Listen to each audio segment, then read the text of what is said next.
So my name's Ewan McLean. I am a teacher by trade. That's my background. I didn't initially focus on being a teacher. I actually trained as a forensic scientist to begin with. So my background ended up being in forensics, but I moved into secondary school teaching, not really 100% sure what I wanted to do after I'd finished my first degree.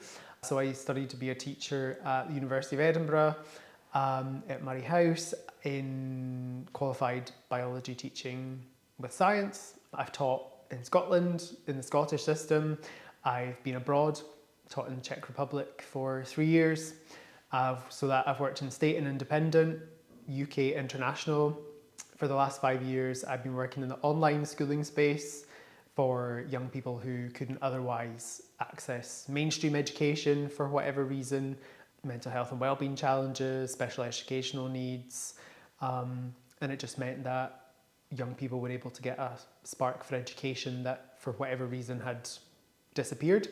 So I was the principal of one online school and then was the head of education operations for another online school. So the last 5 or so years, that's kind of been my passion, and growing the first online school from about 200 students up to about 1,600 over the space of a couple of years. So it was a big undertaking, but I've learned a lot from those experiences, and I took a step back from the teaching world in December 2024 and decided to put into practice my doctoral research into parent-school partnerships, to then put it into social good, and decided to start my own social enterprise and parents with the aim of bringing schools and parent communities closer together.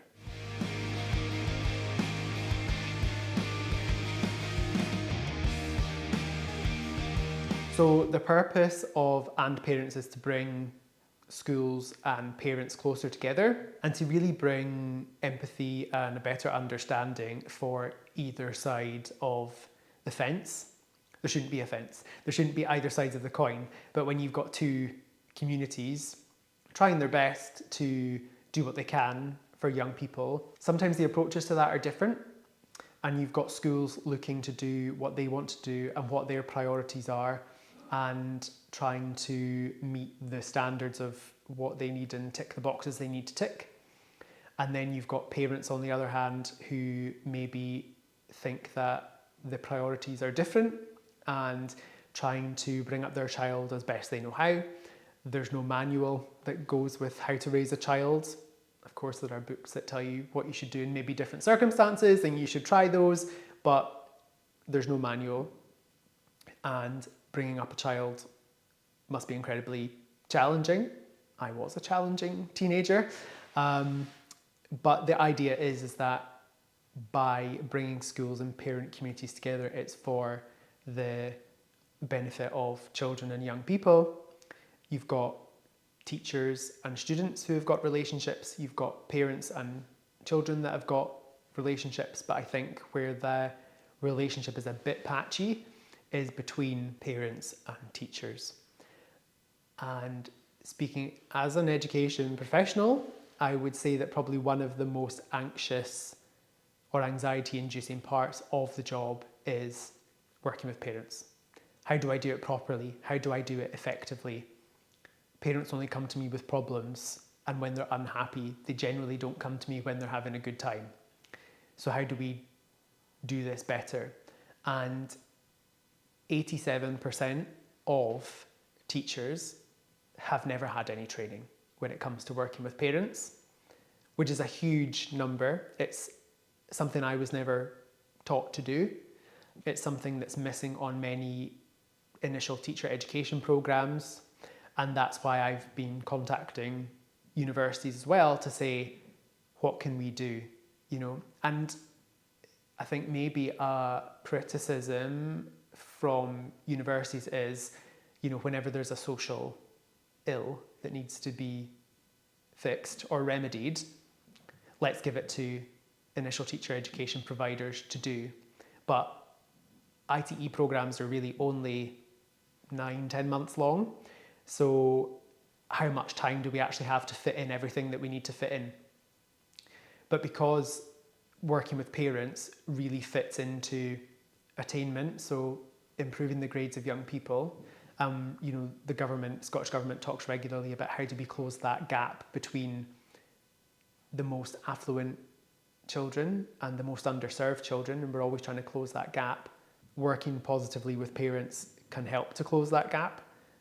It also supports mental health and well-being of young people, also mental health and well-being of parents and also teachers. You're improving that morale in schools because there's that relationship, and parents and teachers are not waiting for that next complaint from a parent, and there's no kind of apprehension of Mr. or Mrs.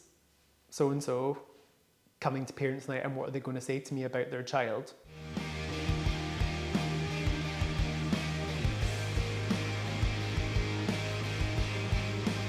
So the aim of the social enterprise is to bring the communities closer together for the benefit of young people. So it improves attainment and closes that attainment gap. It improves mental health and well-being for young people, and it can also help to improve attendance.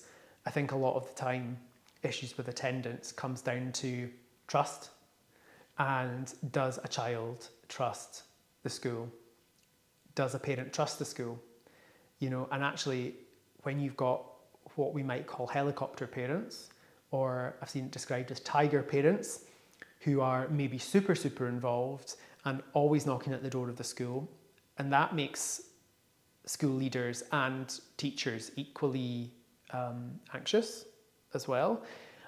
I think that does come down to trust as well, because there is potential that the parent doesn't trust the school to do what they think the school should be doing to support their child. So they feel like they need to always be around to make sure their child's getting the support that they need.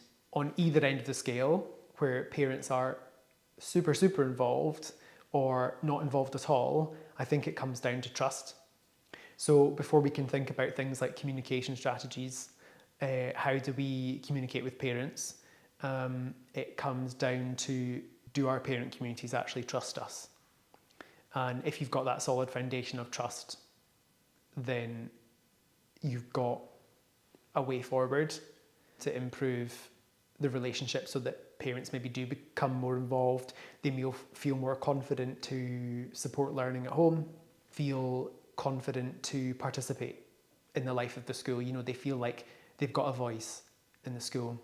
They can give feedback and know that it will be acted upon, and that schools can work with families to kind of co-create what the school looks like. It's not top down from the school. And anything in society, in terms of, it could be health, it could be urban planning, but it also works in education. If you've got that co-creation between the communities, it makes for a better community, because you've not got parents thinking that they are being told or they're being done to.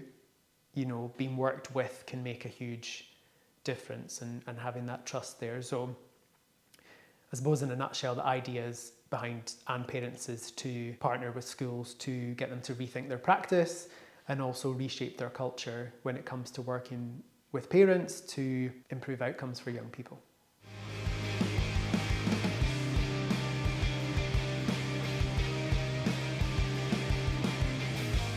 I'm very passionate about the social impact that this brings. I've been doing my doctorate for the last 5 years, researching the role of parents and online British international schools.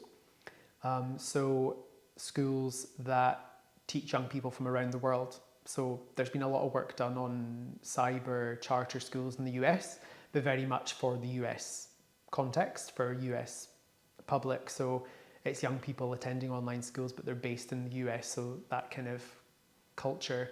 I think probably the USA is probably one of the most diverse melting pots of people in the world, so you will have people bringing different cultures to that space. But British International Online Schools is in the UK context with the English curriculum, but it's students living in their own countries, in their own cultures.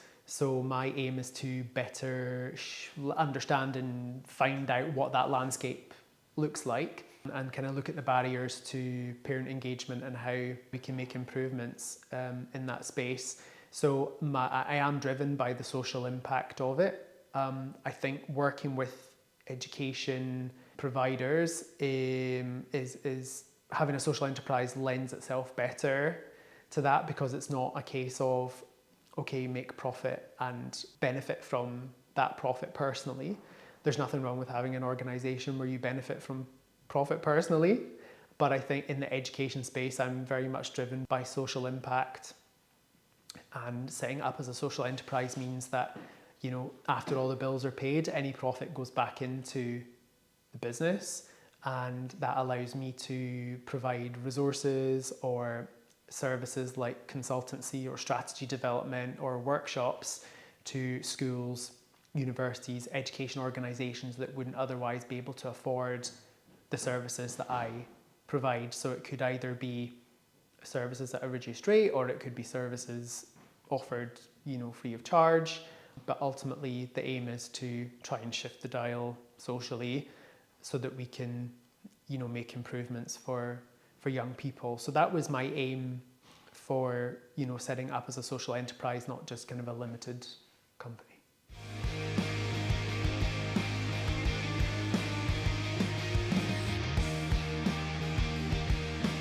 Working internationally is, you know, where I've been for the last 8 years. You know, so I worked internationally in a physical school, but working internationally with young people, families for the last 5 years in online schools brings such rich, varied days.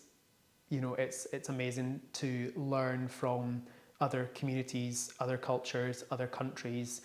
I think that sometimes there can be a little bit of insular nature to the UK and like the UK education structure.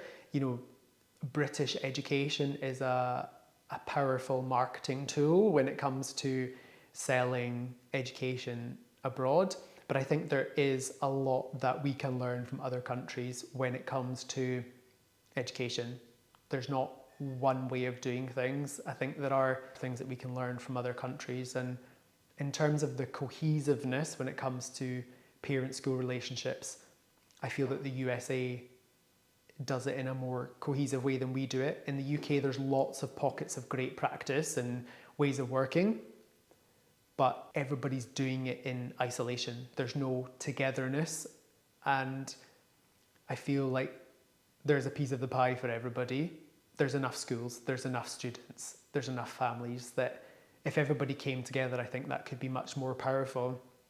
And in the States, I've seen where you would maybe have like a whole state, you know, parental engagement forum or consortium or whatever you want to call it. There just seems to be a more kind of cohesive effort to try and make improvements. Yeah, I've been, you know, approached by school in Thailand, school in Kenya. I'm working with a school in Somerset at the moment. I'm speaking with a few schools in Scotland who are interested in the work. There's clearly a lot of interest and understanding as to why this work is important. It does just come down to time, resources, understanding of the importance of the work, and probably the biggest barrier is finances and budget. But in terms of working internationally, there's a lot we can learn from other countries and other cultures. I think particularly around empathy and understanding and community. You know, there are a lot of other cultures in the world who kind of prioritize those things. And I think putting community first and bringing it back to humans, you know, is really important.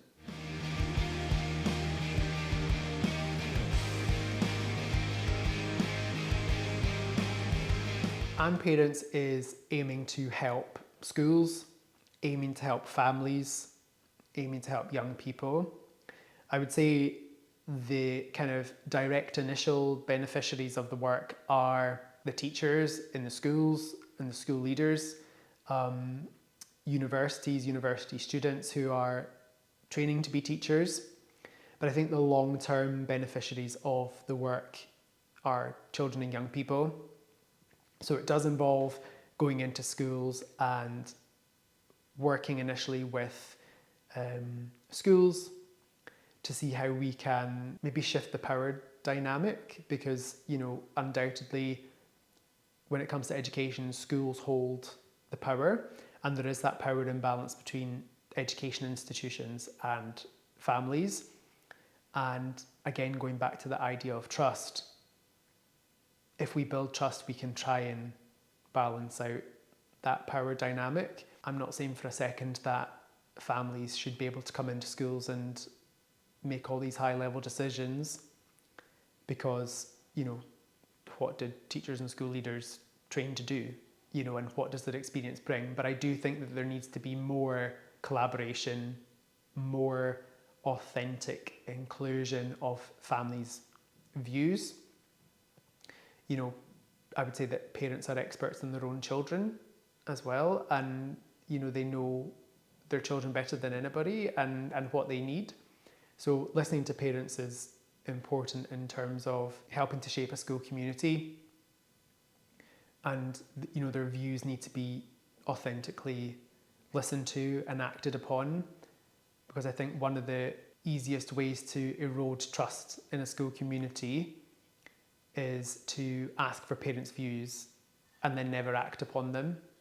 There will be elements of feedback for a school from the parent community that is not immediately actionable, might never be actionable, but being transparent with the community as to why certain things can be actioned and certain things that can't be actioned is what parents are looking for. They're looking for that recognition of what they say, and that transparency around what's happening in their community, because essentially families are entrusting their most prized possession to you for 8-9 hours a day, 5 days a week.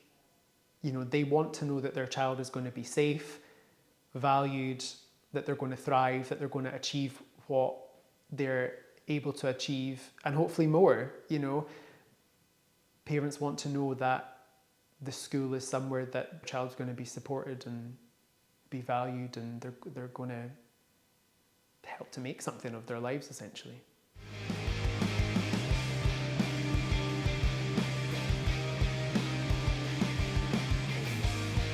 So what I would say to organisations who are thinking about what I offer but not 100% sure if it's them is get in touch anyway, and find out. I'm happy to have half an hour catch up, find out what organisations are all about, what are the priorities, how do they work with parents, or how do they work with their wider community?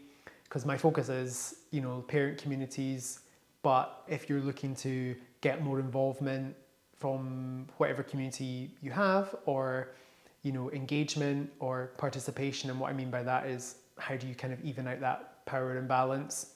I'm there to help. So typically what I would do is I would meet with schools to have a chat about what I do as a kind of introduction, and chat to them about what their priorities are. What are they seeing that's working in their organisation, what's not working.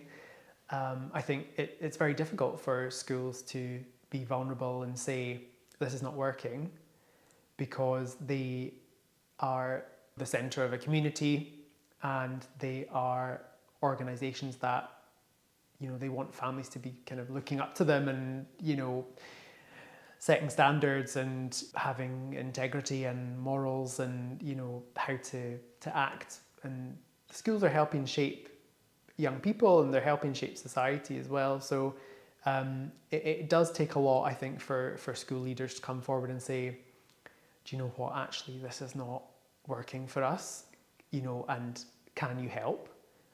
I think in any situation it can be brave for somebody to say, I need help.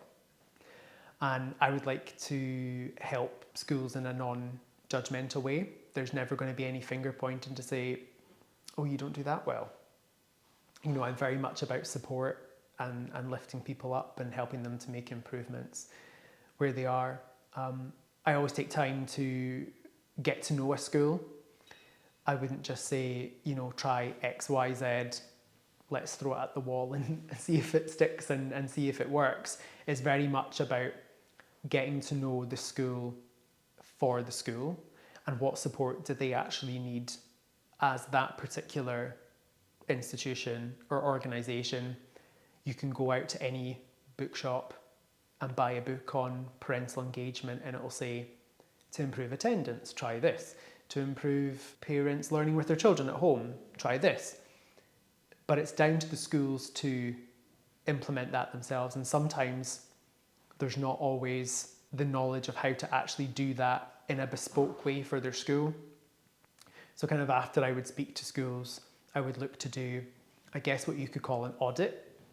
It makes it sound a bit corporate, but an audit of what does your school landscape look like. That might involve talking to the head, talking to teachers, talking to parents, talking to students, and try and speak to the community in a representative way as well, not maybe just the parts of the community where they'll speak really positively about the school. You want to talk to everybody who has different experiences, different lived experiences as well. And once I kind of do that audit and, put together a bit of a report, if you like, on delivering how the school is perceived by the community, I suppose, and what the school does when working with parents, we can then sit down and have a chat about, right, what are the priorities here? How do we, build trust if that's an issue? How do we make communication in the school better if that's what people have raised? How do we make things more easily accessible for parents? So we sit down and prioritise, how to make these improvements, discuss what the school is looking for. Do they want professional learning for their staff? Do they want me to come to an in-service day or an inset day and talk to their staff about how can you work better with parents? There's changes are not going to come about after one workshop. It might inspire people. It might give people a bit of a nugget of an idea of how to start to make improvements. But I think maybe it's really only about kind of long-term strategy in this area. And that's not to say I'm asking for schools to invest to such a degree that I'll be with them for 2 or 3 years. But even for a term of 3 or 4 months, we can do a mixture of strategy development, workshops, helping them put their school improvement plan together so that maybe after I leave the organisation working with them, they then have the confidence to take forward the types of strategies that will help their parent-school relationships to be sustained in a good way. And after I finish working with schools, I would always be available for people to email and ask questions, or I would check in with schools to see how they're getting on and if they needed any more support. So sometimes you don't know what you don't know. So that's where kind of schools rely on me to come in and support them. But in the way that I would expect best practice to be schools working with parents in a kind of collaborative, co-design type way, I want to work with schools to kind of co-design the plan of how they go forward. So it's not just me coming in and saying, do X, Y, and Z, and it'll be great, it's going to be solved if you just do that. But actually working together on a plan. They know their school community much better than I do. As much as I'll want to come in the beginning and find out what the landscape looks like, the schools know best about their community. So I want to make sure that I'm partnering with the schools, and I use the words like collaboration and partnership intentionally because I want it to be a genuine partnership where I can come in and work with the schools rather than kind of doing to them what I think they should do.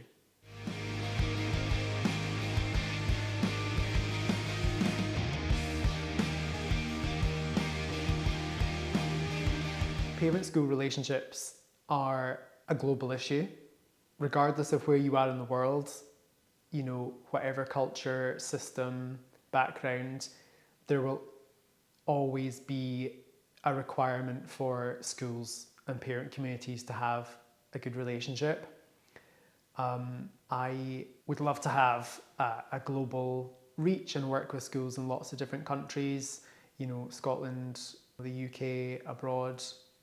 And, I would like really to have support in turning what sounds like a good idea into practice and reshaping that culture in schools. I have lots of relatives in my family who are business people and have a fantastic idea of running a business and, finances and loans and cash flow projections and all these things.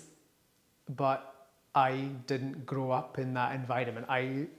Science was very much my background. So starting and running a business is very new to me, but I do think that having worked for what was termed a startup taught me a lot in terms of, how to do business, how to connect with people, how to bring on new customers, how to do marketing, but I'm very much wearing all the different hats at the moment. But my main focus at the moment is really that conversion between people who think it's a good idea to people who want to invest in their communities and pay for my time to come in and give them more expert support to bring improvements to their community.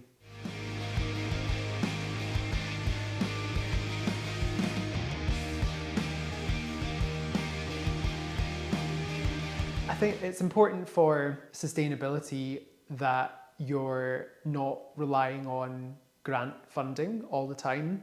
I think more now than ever, people are looking for funding to come from different areas. And I think the reality is that there are more mouths to feed with less money, and funding opportunities are becoming increasingly competitive.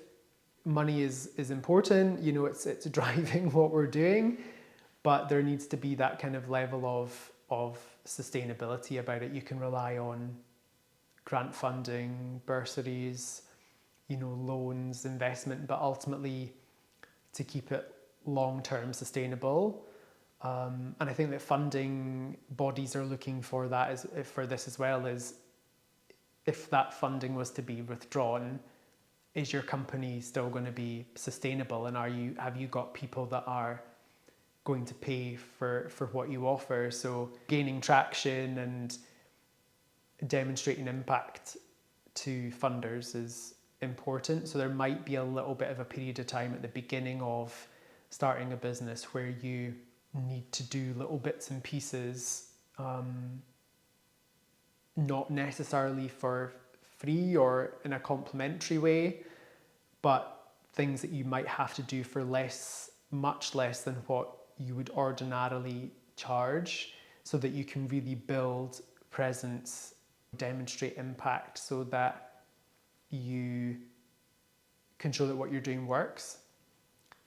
And when you launch a new business, a lot of people will sit back and let other people test the water first to see what impact your business has before they'll spend the money on what you're offering. They don't want to be the guinea pig to spend money and then find out actually it's not as good as I hoped it was going to be. So if you can get a few organizations on board with what you're doing and get them to kind of write testimonials or go on camera and speak about what you're doing, then that will demonstrate to wider communities that what you're offering is tried and tested, and people are testifying to the fact that it's good and it's worked in their setting, and hopefully that will build traction and help to generate income.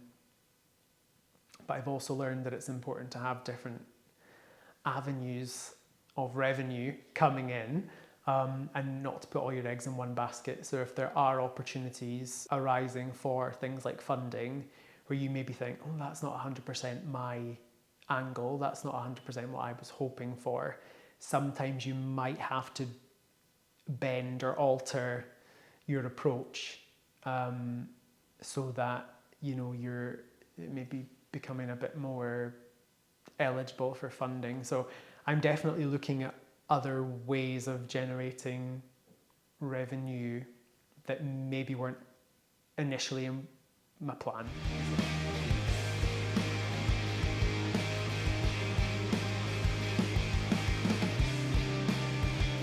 The main thing that I found from the Edinburgh Social Enterprise Network, and also connecting with third sector colleagues in general, is just how community orientated it is, and how people have almost like walked the path before you and have an understanding of how challenging it can be. And everyone in the space is genuinely interested in what I'm doing, and you feel that sense of community, and people are interested in lifting you up and pointing you in the right direction, or telling you about what they did and was it successful or not, you know, be it funding applications or putting things out on social media, connections in terms of, I don't know how to help you, but I do know someone that does, or someone who might know better than me. It's completely different from corporate world.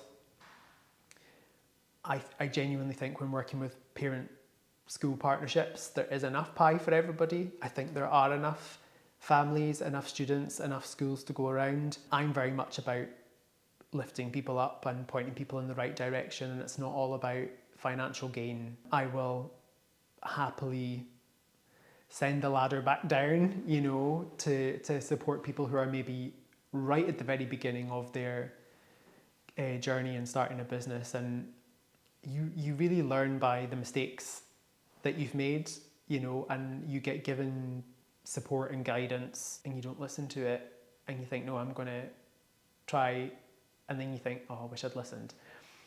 But yeah, the main thing for me in terms of social enterprise organisations like ESEN is just like the community feel, and people willing to help and pointing you in the right direction, and you don't feel anxious about getting in touch. You know, everybody's, you know, willing to give their time and support, and yeah, I'm, you know, really grateful to all the support that I've had so far, and it's great to be part of the membership community.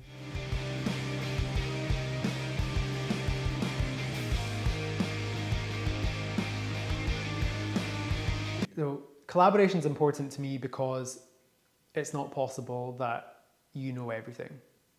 I am very aware that I don't know everything. I think some people do think they know everything.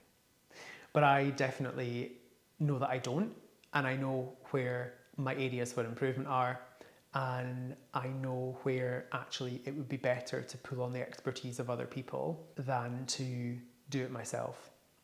I've had to learn how to build a website, try and be better on social media, navigate HMRC in Companies House,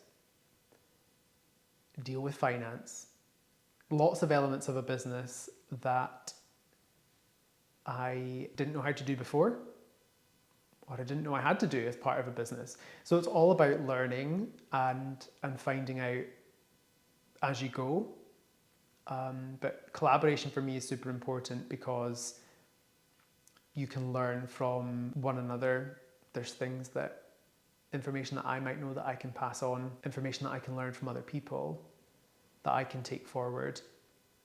Being part of a diverse membership like ESEN means that I'm connecting with lots of people that are from different sectors but are still socially driven. And sometimes there can be that kind of like fresh eyes perspective on what I'm doing, because I'm involved in the thick of it day to day. But when I explain to people what I do and they see what I'm doing, sometimes having fresh eyes, looking at what you're doing, people can say, have you thought about this? Have you thought about that? And then sometimes you think, oh, that's a brilliant idea. Or people are coming to you and saying, well, as a parent, I would like you to think about this. Or, you know, my child's school does X, Y, Z, you know, or, oh, my child's school would benefit from that. So send them an email or have a chat. Or I think it just comes back to that idea of community, lifting people up, supporting one another. And just comes back to that human element of, I think that's what we're all looking for. There's so much technology and everything out there that we use, but I think when you strip it all back, it still comes down to that human connection.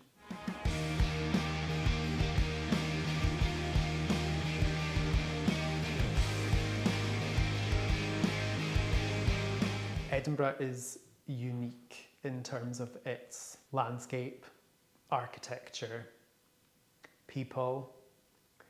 I love the buzz of the city. I live far enough out of Edinburgh that it's out of the city, but close enough that I can be in the buzz within half an hour. And it's nice to be able to kind of dip in and out as you like. You know, having studied in Edinburgh since, I studied in Edinburgh since I was, 18 to when I was 23. So, I just really love the buzz of it, and I just think it's really unique as a city, and I don't think there's any other place like it really. It's pretty amazing, this place. I think it's a diverse place that's, particularly around fringe time. You've got so many people from different corners of the world come to experience the Fringe, and I don't think there's really any time of the year where there are not visitors coming. There used to be concentrated times of the year where it would be super busy and then quiet, but I think people visit at all times of the year now, and they get to see how fantastic it is. And also I kind of am a bit envious of people who get to experience it for the first time, because it is just such a fantastic place. And I mean, I grew up in the Highlands in a very small seaside village. So when you kind of came to the big smoke, when I was 18, it was just like out of this world, and it was just so many different opportunities. But I think maybe everybody feels like that when they've grown up somewhere that's maybe got a population of 500 or whatever. But yeah, it's a unique place that provides so many different opportunities, and there's just so many different cultures and food types and places to go and things to see. And it's really only since I kind of became involved in social enterprises in the kind of third sector space did I really understand the extensiveness of what was on offer, and the different ideas that people have, and people are trying to make it work and be successful. And it's amazing all the different opportunities there are, and ways of getting support as well is amazing. But yeah, Edinburgh's one of my favourite places.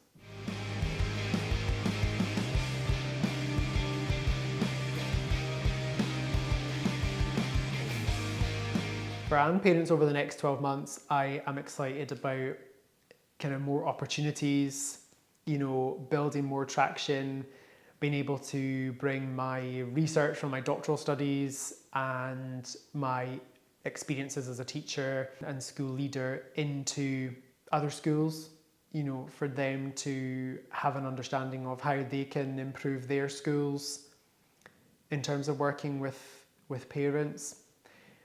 I'm looking forward to continuing to grow my knowledge and understanding of how a business works and how it runs. I've started to be a bit comfortable with being uncomfortable in terms of running a business. Sometimes you've got really great days and other days are terrible days, but actually that, it will pass and you'll get through it, and there is support around you to be able to kind of navigate those challenging times. But yeah, over the next 12 months, it's very much about getting into schools, getting into universities, meeting people, meeting teachers, listening to their successes, where they feel they can improve, connecting with other people. That's probably the most enjoyable part about what I'm doing now, is meeting new people, finding out what they're doing, learning from others, collaborating, but I suppose never losing sight of what I'm in this for, bringing parent-school communities closer together so that we can really improve the outcomes for young people.